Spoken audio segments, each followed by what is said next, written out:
$25 a week sounds like nothing. That is the floor, not the average, of what most people throw away without thinking twice. 2 coffees, 1 delivery order, a single Uber ride you did not need to take. That is the number we're working with today, and by the end of this video, I am going to show you why that specific, boring, forgettable amount of money can eventually out-earn a full-time job paying you every single month. Let's put it next to something real. The median full-time worker in America takes home somewhere around $4,500 a month after taxes. That is rent, groceries, gas, the whole grind, 5 days a week, 50 weeks a year for decades. Now imagine a check that size showing up in your account without you clocking in once. That is not a fantasy number. That is what $25 a week invested correctly is capable of producing in dividend income alone, on top of a portfolio worth over $600,000. Here's the ladder. $10 a week barely moves anything for the first few years. $25 a week over 3 decades quietly becomes 6 figures, then 7. $50 a week compounded the same way starts producing numbers that sound made up. The amount barely changes, the outcome does. So here's the sentence I want you to actually remember, because it is the entire thesis of this video. Your job pays you for your time. Your portfolio pays you for your patience, and patience scales in a way your hourly rate never will. Most people hear that and assume it requires some complicated strategy, a financial advisor, or money they do not have. It requires none of that. It requires 5 funds, 1 number, and enough discipline to leave it alone. Here's exactly how the math works. The mechanism here is not a secret. It is just boring enough that nobody talks about it. Every week, you put $5 into each of 5 index funds. That's it. No stock picking, no timing the market, no checking your phone every time the news gets scary. The system works because it removes you from the decision entirely. Let's do the math out loud, because vague numbers do not convince anyone. If you invest $25 a week for 1 year, you have put in $1,300. Not exciting. At a 10% average return, which is close to the market's long-term historical average, your money starts compounding on itself, not just growing from what you add. By year 10, that $1,300 a year in contributions has turned into a portfolio worth roughly $23,000, generating close to $500 a year in dividend income on its own. Here's the twist that makes this bigger than it looks. That dividend income is not static. Companies in these funds raise their payouts most years, some by double digits. So the income is not just growing because your balance is growing. It's growing because the checks themselves are getting bigger year after year without you adding a single extra dollar. By year 20, that quiet little habit has become a $113,000 portfolio, paying almost $5,000 a year. By year 30, you're looking at $641,000, and dividend income alone is pushing $58,000 a year. That's nearly $4,800 a month in income, not principal, arriving whether you work that month or not. Now zoom out, because this is not one lucky scenario. Only about half of Americans are invested in the stock market at all, and most who are only participate passively through a retirement account they rarely touch or understand. The gap is not access. Index funds are open to almost anyone with a bank account. The gap is habit. Here's the part that stings a little. The market doesn't care about your excuses, your bad week, or your bad year.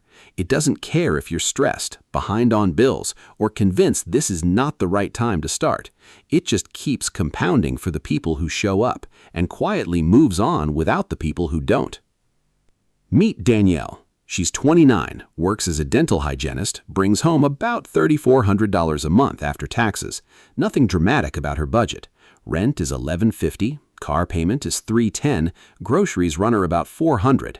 Then there's the $38 a week she spends on a delivery app, a habit she barely notices because it never feels like a one big purchase, just a Tuesday, then a Thursday, then a Sunday when she doesn't feel like cooking.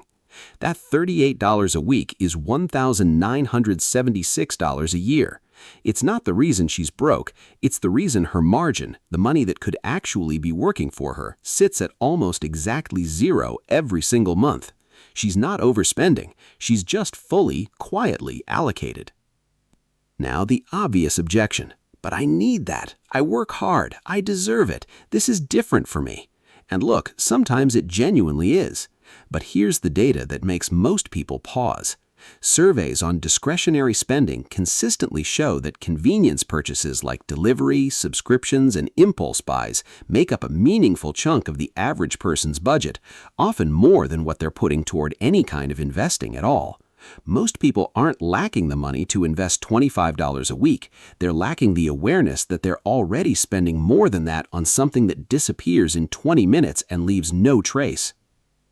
Danielle is not the villain here, and neither is anyone watching this who recognizes themselves in her. The villain is a system built to make small, frequent spending feel invisible while making small, frequent investing feel pointless. Both are $25 a week, only one of them is still there in 30 years.